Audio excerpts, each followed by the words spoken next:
प्यारे बच्चों नमस्कार।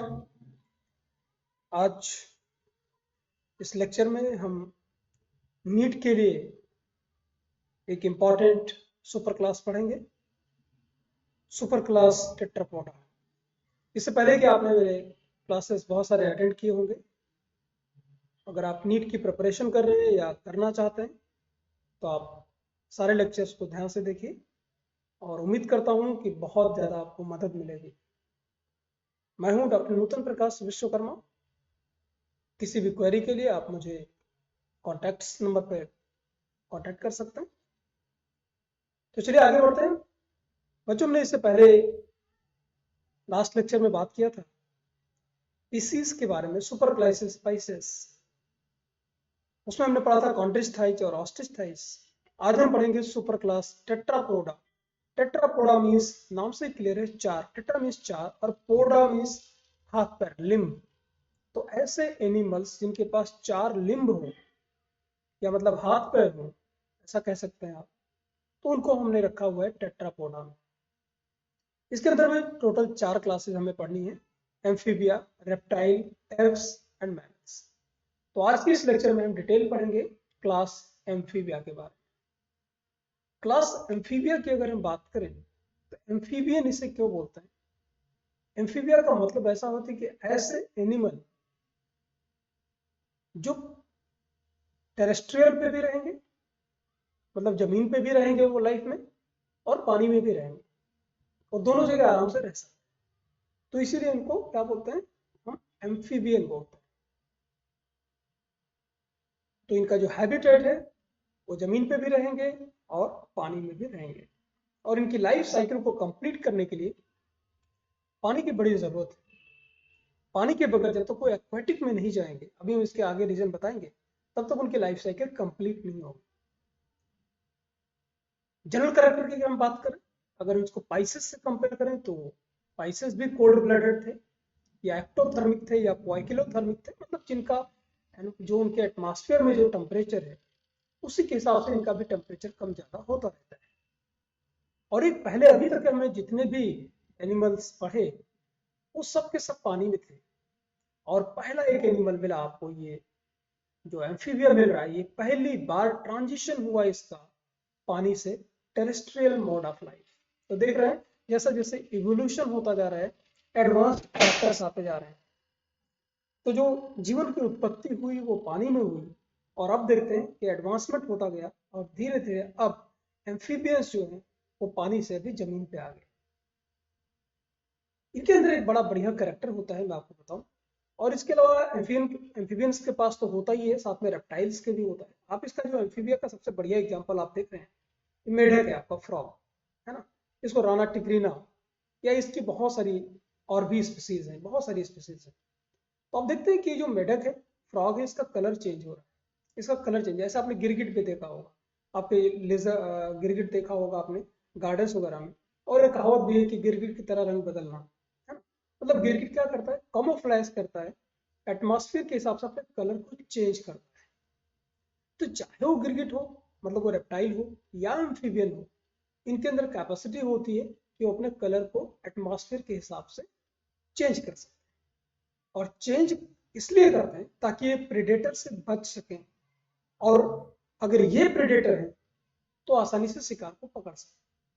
और इस कंडीशन को, जो एक एबिलिटी है इनके अंदर अपने कैरेक्टर को या अपने कलर को चेंज करना, उसको बोलते हैं मेटाक्रोसिस। बड़ा ही इंपॉर्टेंट है, याद रखिएगा, नीट के लिए इंपॉर्टेंट है कि व्हाट इज मेटाक्रोसिस और किस में पाई जाती है। हैबिटेट की बताएं, जैसे मैंने बताया कि ये वाटर में भी पाए जाएंगे और मॉइस्ट, जो ऐसी जमीन पे पाए जाएंगे जहां पर पानी हो थोड़ा, है ना, मॉइस्ट। पानी तो चाहिए इनको, अगर जमीन पे भी होंगे तो पानी चाहिए, और वाटर में तो रह ही सकता है। और एक खास बात है कि मैक्सिमम जो इसके मेंबर है, मोस्ट ऑफ द मेंबर, अगर हम एक्सेप्शन की बात नहीं करते हैं, तो फ्रेश वाटर में ही पाए जाते हैं। मैरीन वाटर में एम्फीबियंस नहीं के बराबर पाए जाते हैं, नो मैरीन फॉर्म्स। कुछ फ्रॉग अगर हम देखें, जैसा मैंने बताया कि मॉइस्ट लैंड पे पाए जाएंगे या फ्रेश वाटर में पाए जाएंगे, कुछ एक्सेप्शन भी है। जैसे फ्रॉग है वो कुछ पेड़ पे भी रहते हैं, जैसे हाइला ट्री फ्रॉग बोलते हैं इसको, देख सकते हैं, ये पेड़ पे रहता है। और मैंने आपको बताया कि इनका जो टेम्परेचर होता है ये एटमॉस्फेयर के हिसाब से घटता बढ़ता है। तो इनके अंदर एक टाइम आता है, टेम्परेचर जो पीक आता है, तो उस टाइम पे क्या करते हैं, इनएक्टिव हो जाते हैं ताकि अपने एनर्जी को बचा सके। और इसको हम बोलते हैं, इसमें इसमें दो कंसेप्ट हैं, जिसको बोलता है हाइबरनेशन और दूसरा है एस्टिवेशन। तो हाइबरनेशन क्या होता है कि जब टेम्परेचर कम हो जाता है, ठंडी का सीजन आता है, तो ठंडी का सीजन अगर आएगा तो जो मेढक है, आपने देखा होगा, आपको ठंडी के सीजन में बाहर नहीं दिखेंगे। क्यों? क्योंकि इनका टेम्परेचर बहुत डाउन हो जाता है, तो अपने आप को जिंदा रखने के लिए क्या करते हैं, जमीन के नीचे धंस जाते हैं और वहां पर जाके वो अपने आप को एक डीप स्लीप में चले जाते हैं, जहां पर वो अपनी मेटाबॉलिज्म को बहुत ही स्लो कर लेते हैं। सिर्फ मेटाबॉलिज्म उतनी ही होती है जितने से वो जिंदा रह सकें और वो एक्टिव नहीं रहते, तो उसको हम बोलते हैं विंटर स्लीप। ठंडी में वो सोए रहेंगे, और जब बहुत गर्मी होगी तो वो गर्मी की में सोने चले जाएंगे जमीन के नीचे, वहां पर भी मेटाबॉलिज्म को बहुत स्लो कर लेंगे। तो समर स्लीप को हम एस्टिवेशन बोलते हैं, और जो विंटर की है उसको हम बोलते हैं हाइबरनेशन। तो ये याद रखना, हाइबरनेशन विंटर में करते हैं और समर स्लीप इनकी होती है, उसको हम एस्टिवेशन बोलते हैं। चलिए, ये इंपॉर्टेंट रहा, hibernation and aestivation. Body form की अगर हम बात करें, तो जो बॉडी होती है इनकी बेसिकली वो हेड और ट्रंक दो चीजों में डिवाइड होती है। एम्फीबिया के कुछ मेंबर्स में टेल भी प्रेजेंट हो सकती है, मूंछ प्रेजेंट हो सकती है। आप जैसा देख सकते हो, सैलामेंडर बोलते हैं इसको। तो सैलामेंडर देख के रेप्टाइल से ऐसा लगता है, लेकिन ये सैलामेंडर है और इसके अंदर टेल देखिए प्रेजेंट है। तो मेनली हेड और ट्रंक होता है, आप मेढक के अंदर नहीं देखोगे टेल। हालांकि जब वो, अभी बताऊंगा कि जब वो उसके वो लार्वा के फॉर्म में होता है तब उसमें होती है, बाद में वो मेटामॉर्फोसिस के थ्रू खत्म हो जाती है। इनके अंदर और एडवांस करेक्टर है। आपने देखा होगा कि जब हम स्पाइसेस पढ़ा रहे थे, मछलियों के बारे में बात कर रहे थे, तो उनकी आंखें जो थी, उनके ऊपर कोई पुतली नहीं थी, आईलिड नहीं थी, लेकिन यहाँ पर इनकी आंखों के प्रोटेक्शन के लिए आईलिड भी आ गई। और इनके पास टिम्पैनम प्रेजेंट होता है, जो कि ईयर को रिप्रेजेंट करता है। कान एक्सटर्नल नहीं हो गए। स्किन की चलिए हम बात करते हैं। तो स्किन अगर आप देखेंगे तो स्किन इनकी स्मूथ होती है, मॉइस्ट होगी, गीली। आपने देखा होगा कभी मेढक गीली होगी और हाईली वैस्कुलर होगी। और बहुत सारी इनकी जो स्पीसीज है, इनके अंदर स्किन के थ्रू भी गैस का एक्सचेंज होगा। आप खुद सोचिए, जब मेढक जमीन के नीचे धंस जाता है तो वहां पर तो कैसे वो एक्सपायर करेगा, कैसे ब्रीथ करेगा? तो स्किन के थ्रू, क्यूटेनियस स्किन के थ्रू भी गैस का एक्सचेंज होता है। और स्किन की जो आप देखेंगे कि जैसा मैंने जब स्पाइसेस के बारे में पढ़ाया था, तो उसमें बताया था कि जो फिशेस थी उनके पास स्केल था, लेकिन जो एम्फीबियंस है उनके पास स्केल नहीं है। कुछ एक रीजंस, कुछ एक आध मिलेंगे आपको जिनके अंदर होता है स्केल, लेकिन वो स्किन के नीचे होता है तो बाहर से दिखता नहीं। और इनको बोलते हैं सिसिलियन। देखो यहाँ पर सिसिलियन आपको दिखाई पड़ रहा है, ये सिसिलियन जीनस है। और इसके अंदर ये देखो, देख के एकदम सांप जैसा लग रहा है, स्नेक जैसा लग रहा है। और एकमात्र एम्फीबियन है जो पॉइजनस होता है, जो काट सकता है, सिसिलियन। ये सांप जैसा दिखता है लेकिन सांप है नहीं, ये एम्फीबियन है और ये पॉइजनस होता है, सिसिलियन। दूसरे कुछ ये आप देख रहे हो मेढक जैसा मिलता ही जुलता होगा, आपने कभी इसको देखा भी होगा। देखिए इसमें कितना भद्दा सा दिखता है। इसकी जो स्किन है, इसके ऊपर देखिए कुछ दाने दाने जैसे स्ट्रक्चर निकला हुआ है, जैसे लोगों को मुहासे हो जाते हैं, है ना, दाने हो जाते हैं, खुजली हो जाती है, ऐसे ऐसे स्ट्रक्चर बहुत गंदा सा दिखाई पड़ रहा है।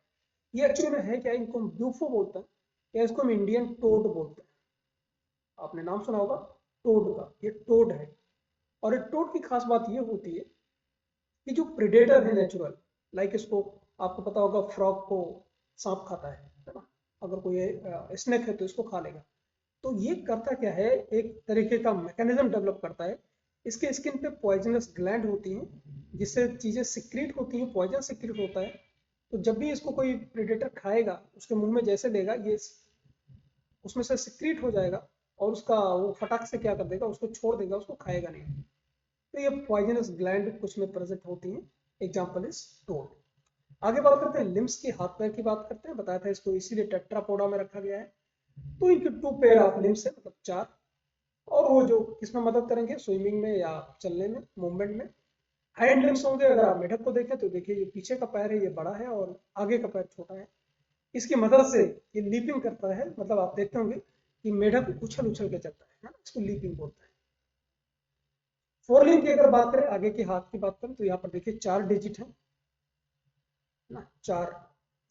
और जो नीचे की और आपको जो हैंड लिम्स मिलेगा इसमें 5 फिंगर्स हैं, आप देख सकते हैं 1 2 3 4 5। और डिजिट्स के पास कोई भी जो भी आपकी उंगलियां दिखाई पड़ रही हैं, आप मेढक में देख रहे हो, तो इसमें जो भी उंगलियां हैं इनके पास कोई पंजा नहीं होता। देखिए आप, पंजा नहीं है इसमें, नेल नहीं, नाखून नहीं है, या खुर नहीं है, हूफ जैसा एनिमल्स में होता है, गाय भैंस में होता है, पैर में खुर होता है, उसको हिंदी में खुर बोलते हैं। लेकिन इनके पास वेब्स हो सकते हैं। वेब्स मतलब जाल, आप देख सकते हैं कि दो जो डिजिट है उनके बीच में एक जाल जैसा स्ट्रक्चर दिखाई पड़ रहा है। और ये मदद करता है इसको, जब ये पानी में तैरेगा तो इसको तैरने में मदद करेगा वेब। कुछ ऐसे भी एम्फीबियंस हैं जिनके पास लिम्स नहीं होते, तो ये एक अलग ऑर्डर है। तो ऐसे एनिमल्स जिनके पास लिम्स नहीं होते, जो कि टेट्रापोडा के होने चाहिए, तो उनको हम एक अलग ऑर्डर में रखते हैं, एपोडा। और इसके एग्जाम्पल भी आगे बताते हैं। डाइजेस्टिव सिस्टम की अगर हम बात करें तो माउथ बड़ा सा होगा और इनके अंदर टीथ देखिए प्रेजेंट होंगे, दोनों जॉ में। आप यहाँ पे देखो छोटे छोटे दांत, आप मेढक का मुंह दिखाई पड़ रहा है, तो यहाँ पर देखिए छोटे छोटे दांत दिखाई पड़ रहे हैं आपको, छोटे छोटे मैक्सिलरी टीथ। और दूसरा यहाँ पे आपको दिखाई पड़ रहा है, इसको बोलते हैं वोमेराइन टीथ। और दूसरे होते हैं, दोनों जॉ में हो सकते हैं, एक में भी हो सकता है। और टीथ होते हैं कि एक्रोडोंट होते हैं। टीथ एक्रोडोंट का मतलब क्या हुआ, हमारे पास होते हैं टीथ, उनको बोलते हैं थीकोडोंट। थीकोडोंट मतलब वो हमारे पास जो दांत होंगे वो जबड़े में एकदम सॉकेट में फिक्स रहते हैं और वो बड़े मजबूत होते हैं। तो हमारे दांत बहुत मजबूत होते हैं। तो ऐसे दांत जो बहुत ही अंदर तक धंसे रहते हैं, पूरा एकदम मजबूत होते हैं, उनको हम थीकोडोंट बोलते हैं। लेकिन इनके साथ ऐसा नहीं होता, इनके पास सॉकेट स्ट्रक्चर नहीं होता, इसलिए इनको एक्रोडोंट बोलते हैं। तो ये बड़ी आसानी से टूट सकते हैं। तो इनके लाइफ में क्या होता है, टूटते रहते हैं और नए दांत आते रहते हैं। और एम्फीबियंस ऐसे पहले वर्टिब्रेट हैं जिनके पास ट्रू टंग होती है, मतलब वो मसल की बनी होगी और वो बाहर निकल सकती है। आप देखा होगा मेढक को शिकार करते हुए कि अपनी जीभ को बाहर फेंक देता है और शिकार को उसमें से लपेट के अपने मुंह के अंदर ले लेता है। अगर हम एलिमेंट्री कैनाल की बात करें तो एलिमेंट्री कैनाल हो या यूरिनरी ट्रैक हो या रिप्रोडक्टिव ट्रैक हो, उनके पास एक कॉमन चैम्बर ही होता है। मतलब ऐसा नहीं है कि जैसे एनिमल्स में होता है कि चलो भाई फीकल मैटर करने के लिए अलग है, एनस अलग है ना, जेराइटल ट्रैक्ट अलग है, यूरिन निकालने के लिए अलग है। ऐसा इनके पास नहीं होता। जैसा हमने इससे पहले पेसिस में भी देखा था, सबका मिला के एक ही चैम्बर होता है, उसी से वो अपना फीकल मैटर भी निकाल सकते हैं, जो भी वेस्ट मटेरियल है वो भी निकाल सकते हैं, उसी से उनका रिप्रोडक्शन भी हो जाएगा। तो उसको बोलते हैं क्लोएका। और क्लोएका जिस होल से बाहर निकलता है उसको बोलते हैं क्लोएकल अपर्चर। उम्मीद करता हूँ आपको डाइजेस्टिव सिस्टम समझ में आ रहा होगा। रेस्पिरेटरी सिस्टम की अगर हम बात करें तो रेस्पिरेशन बहुत तरीके से हो सकता है, क्योंकि ये इसने अपने आप को ढाल लिया है ताकि ये पानी में भी सर्वाइव कर सकें और जमीन पे भी कर सकें। तो जब जमीन पे होंगे तो ऑब्वियसली लंग्स के थ्रू करेंगे, लाइनिंग द बकोफेरिंजियल कैविटी से भी कर सकते हैं। जब पानी में होंगे या जमीन में धंस जाएंगे तो ये स्किन के थ्रू कर लेंगे। और जब ये इनमें जो भी बताऊंगा कि इनके अंदर जो डेवलपमेंट होता है वो इनडायरेक्ट होता है, मतलब लार्वा मिलता है। तो लार्वा में जब होगा तो लार्वा के टाइम पे गिल्स भी प्रेजेंट होता है। तो जब वो लार्वा स्टेज में होंगे तो उनमें क्या होगा, गिल्स के थ्रू रेस्पायर करेंगे। और यहाँ पर देखिए दो नॉस्ट्रल, जैसे हमारे पास नाक के दो छेद होते हैं, ऐसे इनके पास दो छेद आपको मिलेंगे। अगर आप कभी मेढक को देखना ध्यान से तो दो नॉस्ट्रल प्रेजेंट होते हैं और इसी को बोलते हैं डिरहाइनस कंडीशन। चलिए आगे बढ़ते हैं। सर्कुलेटरी सिस्टम की अगर हम बात करें तो इससे पहले जब हमने बाइसेप्स पढ़ा था तो उसमें बताया था कि उसमें हार्ट होता है वो सिर्फ 2 चैम्बर्ड होता है। लेकिन यहाँ पर थोड़ा एडवांसमेंट हो रहा है। अभी यहाँ पे हार्ट देखिए 3 चैम्बर्ड होंगे, 2 ऑरिकल होंगे इसके पास और एक वेंट्रिकल होगा। आप देख सकते हो ये 2 ऑरिकल है और यहाँ पर एक वेंट्रिकल है। जबकि फिश के पास कितने थे, 2 चैम्बर्ड हार्ट था। रेड ब्लड कार्पसेल्स इनके अंदर जो होंगी ओवल होंगी, बाइकॉन्वेक्स होंगी और न्यूक्लिएटेड होंगी। क्रेनियल नर्व्स की बात करें तो 10 पेयर ऑफ क्रेनियल नर्व्स होंगे। एक्सटर्नल ईयर नहीं होता, मैंने पहले आपको बताया था। मिडिल ईयर होगा, इसमें सिंगल ऑडिटरी और साइकिल होगी जो प्रेजेंट होगी इंटरनल ईयर के अलावा भी। और जो टिम्पैनम मेम्ब्रेन होगी वो मिडिल ईयर को कवर करेगी। लेटरल लाइन सेंस ऑर्गन्स होगा, वो सिर्फ और सिर्फ लार्वा में होता है, क्योंकि आपको पता है कि जो लार्वल स्टेज है वो सिर्फ पानी में रहता है। तो पानी में उसको स्विम करने के लिए ऐसा स्ट्रक्चर चाहिए ताकि वो पानी में रेजिस्टेंस कम हो, वो ज्यादा अच्छे से स्विम करे। तो लेटरल लाइन प्रेजेंट होती है लार्वल स्टेज में, जैसा फिश में प्रेजेंट था। अगर आपने वीडियो ना देखा होगा तो फिशेस में जाके देख सकते हैं, उसमें बहुत डिटेल में मैंने आपको समझाया। एक्सक्रीटरी सिस्टम की बात करें तो इसमें जो एक्सक्रीशन होता है वो एक पेयर ऑफ किडनी, इनके अंदर देखो किडनी प्रेजेंट होता है। एक्सक्रीटरी अगर वेस्ट मटेरियल की हम बात करें तो इनके अंदर अमोनिया होता है। जब लार्वा होता है तो लार्वा, इसके पीछे लॉजिक ये है कि लार्वा तो पानी में होगा, और पानी में चूंकि पानी में ही है तो कोई दिक्कत नहीं, तो वो अमोनिया को डिस्चार्ज करने के लिए ज्यादा पानी की जरूरत पड़ेगी। और लार्वा चूंकि पानी में ही है तो फिर कोई दिक्कत नहीं, जितना पानी चाहे उतना यूज करे। तो जो लार्वा होगा वो अमोनिया एज एक्सक्रीटरी मटेरियल निकालेगा, लेकिन जब वो एडल्ट हो जाएगा, पानी में आएगा, अब बाहर आएगा, लैंड पे आएगा, तो यूरिया निकालेगा, क्योंकि वहां पर पानी की कमी हो जाती है। तो आप ये मेढक के लिए बड़ी खास बात है, जब वो पानी में रहता है तो वो अमोनिया के फॉर्म में अमोनोटेलिक होता है, जब वो लैंड पे रहता है तो वो यूरियोटेलिक हो जाता है। और यूरिन को स्टोर करने के लिए इनके पास यूरिनरी ब्लैडर भी प्रेजेंट होता है।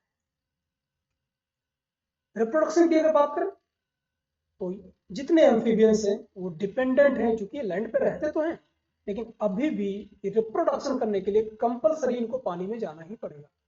पानी नहीं होगा तो नहीं। रीजन क्या है?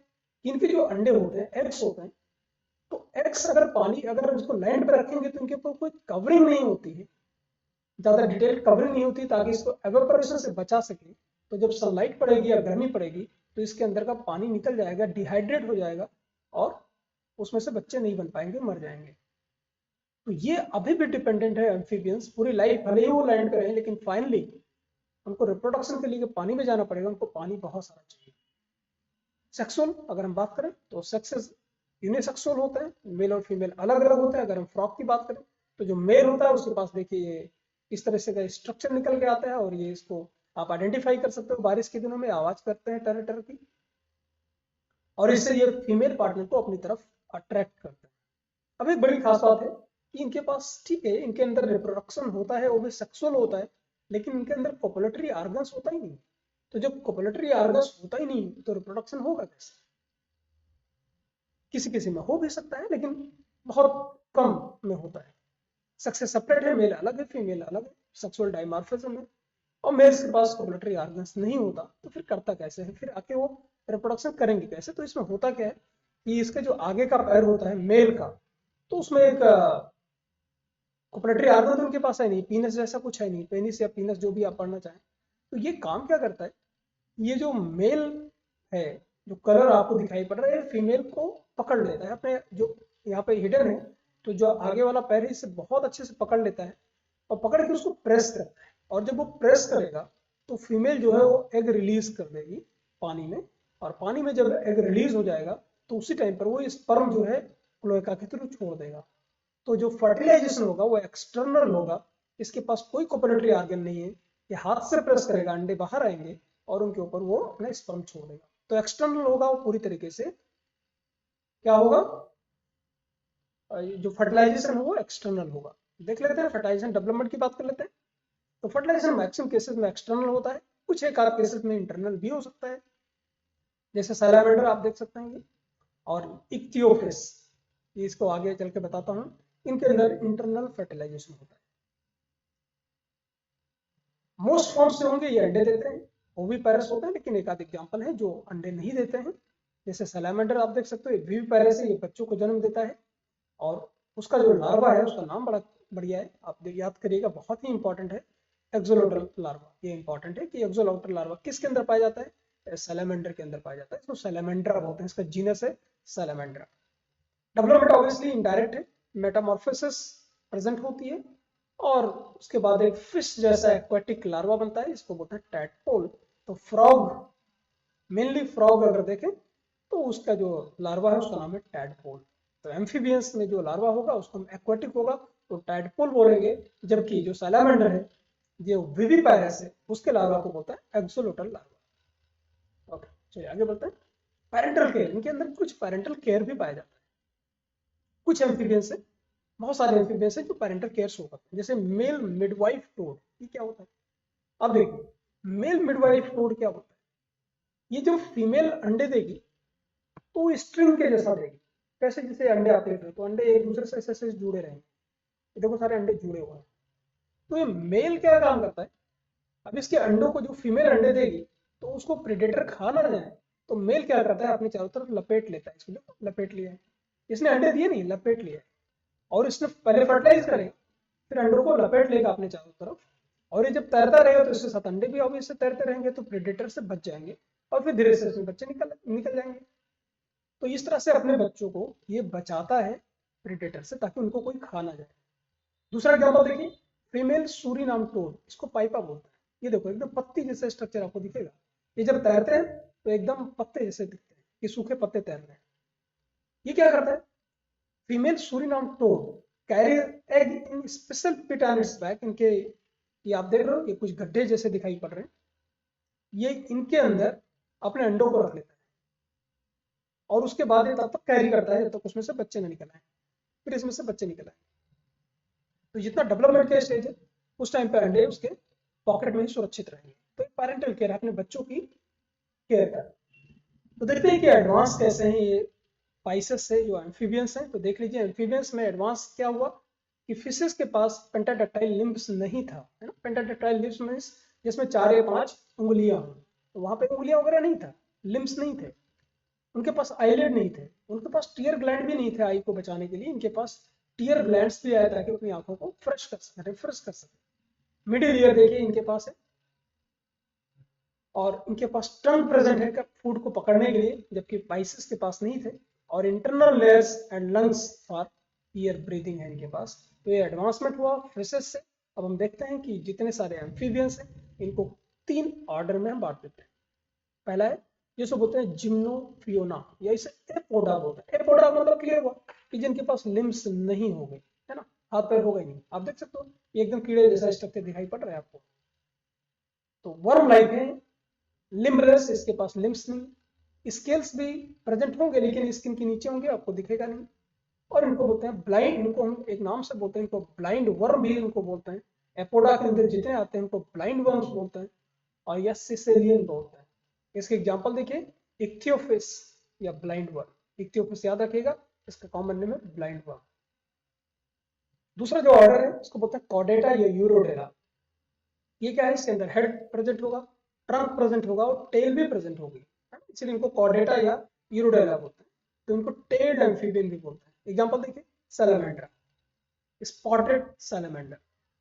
इनके अंदर एक खास बात होती है, मैंने बताया था कि सैलामेंडर विविपेरस होते हैं, बच्चों को जन्म देते हैं, और इनका जो लार्वा होता है वो एक्सोलोटल लार्वा होता है। और कभी भी इनके अंदर न्यूटेनी होती है। न्यूटेनी का मतलब क्या हुआ कि भाई लार्वा से क्या बनना चाहिए, एडल्ट बनना चाहिए, है ना। तो लार्वा से एडल्ट बनने के लिए मेटामॉर्फोसिस होनी चाहिए। तो मेटामॉर्फोसिस कभी कभी ऐसा होता है कि लार्वा को एडल्ट बनने के लिए मेटामॉर्फोसिस होती है, लेकिन कभी कभी ये जो लार्वा है बगैर एडल्ट में, विदाउट मेटामॉर्फोसिस ही एडल्ट में बदल जाता है। मतलब इसके अंदर लार्वा के कैरेक्टर रह जाते हैं, जो लार्वा के कैरेक्टर हैं वो रहेंगे, फिर भी वो एडल्ट में कन्वर्ट हो, एडल्ट जैसा बिहेव करेगा, सेक्सुअली मैच्योर हो जाएगा। इसको बोलते हैं न्यूटेनी। और दूसरा एग्जांपल देखिए, एम्फियोमा, इसको कॉन्गो ईल बोलते हैं। नेक्टोरस मड पपी बोलते हैं। जितने सारे मैं कॉमन नेम बता रहा हूँ ये सब इंपॉर्टेंट है, नीट के लिए डायरेक्टली पूछ सकता है कि मड पपी क्या होता है, नेक्टोरस क्या होता है। दूसरा देखिए प्रोटियस, इसको ब्लाइंड केव सैलिमेंडर बोलते हैं। ये इस तरह से चपटा इसने अपने आप को कर लिया है कि गुफा में आसानी से कहीं कम जगह हो वहां पर भी छिप सके। तीसरा ऑर्डर है, बड़ा इंपॉर्टेंट है, एन्यूरा या साइलेंटिया। इसी के सारे एग्जांपल मैंने मेडल को ही ध्यान में रख के पढ़ाए हैं आपको। इनके अंदर ऑब्वियस है हेड होगा और ट्रंक होगा, टेल नहीं प्रेजेंट होगी, जैसे राना, राना टिग्रीना, या इंडियन बुल फ्रॉग बोलते हैं इसको। दूसरा एग्जांपल ब्यूफो में बताया था, इंडियन टोड, है ना, इंडियन टोड। हाइरा की बात करें, ट्री फ्रॉग बोलते हैं। ये कहाँ पे रहेगा, ये ट्री पे रहता है। ये देखो रैको फोरस, यह रैकोफोरस, इसको फ्लाइंग फ्रॉग बोलते हैं क्योंकि ये जंप बहुत दूर तक ले लेता है। और इसके देखो वेब्स देख रहे हैं, तो बहुत दूर तक ये जंप लेता है, तो ऐसा देख के लगता है कि उड़ रहे हैं, तो इसलिए इनको फ्लाइंग फ्रॉग भी बोलता है। तो इतना सा है हमारा एम्फीबिया।